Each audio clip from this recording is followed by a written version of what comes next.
Como propósito de inicio de año, con fines estéticos o simplemente para cuidar la salud, algunas personas este 2020 lo inician con el pie derecho haciendo alguna actividad física. Pues ya es una decisión propia, ¿no? Ya es como más que como un propósito de año nuevo. Desde octubre ya dije, bueno, ya es necesario mover un poco el cuerpo. Trabajo en oficina y entonces como que uno empieza a sentir ya ciertos dolores que con el ejercicio, pues bueno, se van eliminando. Si es propósito nuevo o viejo, hay que hacer algo, hay que ponerse activo y hay que hacer ejercicio, el que sea, y más bien ser constante.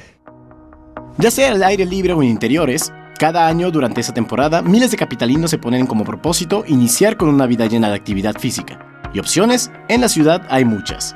Desde muy temprano algunos capitalinos llegaron a los viveros de Coyoacán para dar comienzo con la clase de CrossFit al aire libre que ahí se imparte.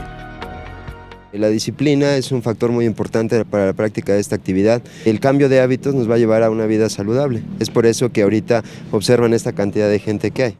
José Hugo recomienda que si se va a comenzar con una vida saludable, no se haga como un propósito, sino como un estilo de vida. Asimismo, si lo suyo son las actividades bajo un techo o en un gimnasio, las opciones son variadas. Los precios varían dependiendo de la modalidad, por visita, por mensualidad o por anualidad.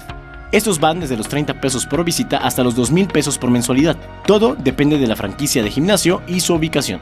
Con imágenes de Joel Arias, Víctor Diego, 21 Noticias.